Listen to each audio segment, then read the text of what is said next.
Tujuan utama dari konferensi pers ini adalah untuk menjawab beberapa poin penting yang Anda sudah dengar di medsos yang berubah-ubah. Ya, nanti Vena akan menerangkannya. Tapi inti pokoknya adalah begini. Pada saat ada dua sekarang ini di media dari pihak sana mengatakan bahwa pertama, darah yang keluar dari hidungnya itu dulu Ferry pertama kali mengatakan itu dia apa di peninya yang mukul-mukul gitu kan? Dibilang katanya kan saya memukul-mukuli diri sehingga saya berdarah sendiri. Nah, itu pertama kali dia bilang Penny yang mukul-mukul diri. Tapi sekarang apalagi tiba-tiba bilang apa? Sekarang saya dibilang mimis. Nah, kita dulu. Jadi dari pihak sana dua argumennya sudah bertolak belakang satu sama lain. Pertama disatakan dia mukul diri sendiri, yang kedua sekarang apalagi pengacara juga mengatakan itu mimisan katanya kan. Nah, itu kira-kira ada lagi yang mau dijelaskan soal itu?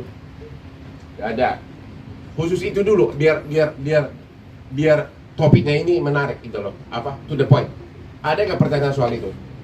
Mimisan ada tiga nih. Satu, dia mengaku adalah korban KDRT. Yang sana mengatakan dia mukul diri sendiri. Yang sekarang berubah lagi pernyataannya itu mengatakan bahwa itu adalah mimisan. Tapi waktu di hadapan penyidik, waktu Vena manggil dia mengaku kan? Coba ceritakan dulu pengakuan dia. Bismillahirrahmanirrahim. Assalamualaikum warahmatullahi wabarakatuh. Pertama-tama saya mengucapkan terima kasih kepada kedua orang tua saya, Papa Jimmy sama Mama Ayu. Saya yakin selamatnya saya kemarin karena kedua orang tua saya selalu doain saya. Dimanapun saya berada, setua ini dimanapun. Dan gak pernah nyalahin Mena atas pilihan Mena. Mena minta maaf sekali lagi sama Mama, sama Papa yang gak pernah mengungkit kesalahan Mena, terutama sama Mama, sama Papa, sama keluarga semua, sama Tante Teti yang juga dari awal, tapi aku gak mau denger. Kedua, aku juga pengen ngucapin terima kasih sama Kapolresta Kediri dan jajarannya, dan juga semua pegawai, terutama janitor dari Hotel Grand Surya Kediri. Orang yang pertama kali ngelihat aku lari-lari di lift tanggal 8 Januari 2023 jam 8 lebih, aku nggak tahu jam berapa. Di janitor itu mbak siapa? Aku mau sampai lupa, terima kasih. Dialah orang yang kasih BAP kemarin. Aku nggak tahu siapa namanya, tapi dia yang manggil Satpam Hotel Grand Kediri. Sampai akhirnya dia yang nolongin aku, salah satunya. Kedua, sama seluruh jajaran dan juga Kapolda Jawa Timur, dan juga semua jajaran yang aku nggak bisa sebutin satu persatu, bagaimana aku buat BAP sendiri dari awal sampai dari Kapolresta Kediri sampai di Polda Jawa Timur. Semua dimudahkan sama Allah Subhanahu wa Ta'ala. Juga semua keluarga besarku, tanteku, Tante Maya, Tante Rita, Tante Freya, semua adik-adikku Reza dan Rena, dan semuanya yang selalu doain aku. Dan juga teman-teman wartawan, aku mohon maaf aku gak bisa ngeladenin kalian 3 minggu lebih. Kalian sampai di depan rumah. Kenapa aku gak mau muncul? Karena aku gak mau. Aku gak mau, aku korban KDRT. Tapi aku gak mau kalau aku sampai akhirnya membuka aib dan lain sebagainya. Tapi jujur di tanggal 8 Januari 2023 di jam, kalau gak salah jam 9, di saat Mbak Janitor datang sama Satpam Hotel Grand Surya Kediri, pertama kali security nanya sama Ferry, ada apa ini Pak? Dan saya lihat betul bagaimana Ferry mengatur body language-nya, bagaimana dia mengatur mimiknya. Dia bilang saya nggak tahu apa-apa. Bukan saya. Disitulah saya shock. Disitulah saya sadar, ini bukan imam saya. Tapi saya masih nunggu kehadiran polisi, dan benar nggak berapa lama setelah saya bisa berhasil menghubungi lewat video call, dan kebetulan yang ngangkat adalah ketua DPD dari partai. Dia kaget disangka saya kecelakaan. Saya bilang saya bukan kecelakaan, saya disakitin sama suami saya, tolong saya. Akhirnya polisi datang sama Mas Didi namanya. Dia saya rasa orang kedua yang ngelihat saya berdarah-darah via video call. Karena begitu saya berhasil menghubungi Mas Didi, tidak ada penyerangan berikutnya karena live kan. Habis itu datanglah Pak Yanuar Intel dari Kapolresta Kediri, menanyakan kembali kepada Ferry, ada apa ini Pak? Itu di TKP, saya masih berdarah, darah masih ada di lantai, masih banyak orang dari Grand Surya Kediri. Kemudian dia bilang lagi, saya nggak tahu apa-apa, bukan saya. Di situ benar-benar saya tersadar, tidak ada pilihan lain kecuali saya melanjutkan laporan polisi, karena itulah jalan yang harus saya tempuh. Kalaupun dia suami khilaf, dia tidak akan membiarkan saya atau menghalang-halangi saya untuk meminta pertolongan. Saya sudah ceritakan semua lengkap di BAP, bagaimana survive-nya saya selama setengah jam lebih. Saya berusaha melarikan diri keluar, sampai ada CCTV, sampai ketemu Mbak janitor, karena semua Allah meringankan kaki saya di hari itu, ya Allah. Saya nggak pingsan, saya masih bisa lari, saya masih bisa teriak-teriak. Jadi di situ saya lihat, saya nggak ada pilihan lain kecuali ngelapor. Waktu Pak Januar bilang, Bu, Ibu ini masih internal suami istri, Ibu mau apa? Saya mau lapor, saya mau visum, tolong fotoin darah saya, tolong selamatin saya mau lapor. Alhamdulillah, saya diiringi sama Kanit Ibu Neni dan juga Pak Yanuar sampai saya ke visum di rumah sakit Bayangkari yang ada di kota Kediri. Saya bikin visum, habis itu saya harus bikin BAP sendiri, semua kata Allah. Sampai akhirnya saya ke Polda, juga semua dimudahkan sama Allah. Saya masih bisa ingat semua kejadian per kejadian, dan selalu konsisten omongan saya, ucapan saya, karena semua Allah yang benar-benar nolong hidup saya. Kalau saya pingsan, itu yang saya bilang berulang kali kepada penyidik. Bapak bisa bayangkan kalau saya pingsan, apa yang terjadi. Sementara dua orang yang menanyakan kepada Ferry ada apa, dia selalu bilang tidak, bukan saya melakukan. Kemudian dia bisa telepon ibu saya di saat yang bersamaan, dia bilang saya jeduk-jedukin kepala saya ke tembok dan berdarah. Padahal dalam visum tidak pernah ada lebam biru, artinya saya tidak pernah menjedukkan diri saya. Yang ada saya ditekan sedemikian rupa, seperti yang sudah saya sebutkan di BAP, baik di Kapolresta Kediri maupun di Polda Jawa Timur. Terutama kepada Bang Hotman, saya mengucapkan terima kasih, Tuhan memberkati Bang Hotman. Saya bilang saya nggak bisa sendirian Bang. Saya butuh lawyer yang benar-benar punya keinginan yang sama untuk semua korban KDRT dimanapun berada, untuk berani speak up. Dengan segala konsekuensinya, saya di playing victim, saya difitnah, saya nggak apa-apa. Saya bilang sama Bang Hotman, tidak ada pilihan lain kecuali saya terus maju ke depan.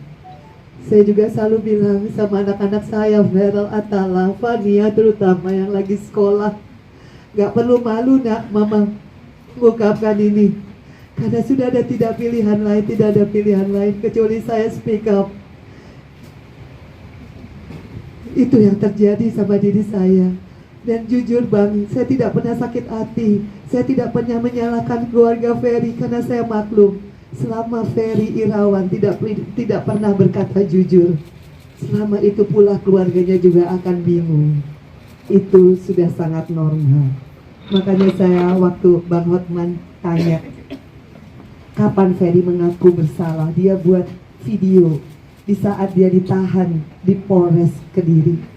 Dia buat video, ada berapa video, meminta maaf kepada saya. Saya juga nggak tahu kenapa video itu beredar, yang seperti kalian lihat. Kalau orang tidak bersalah, buat apa dia minta maaf sampai menangis? Itu satu.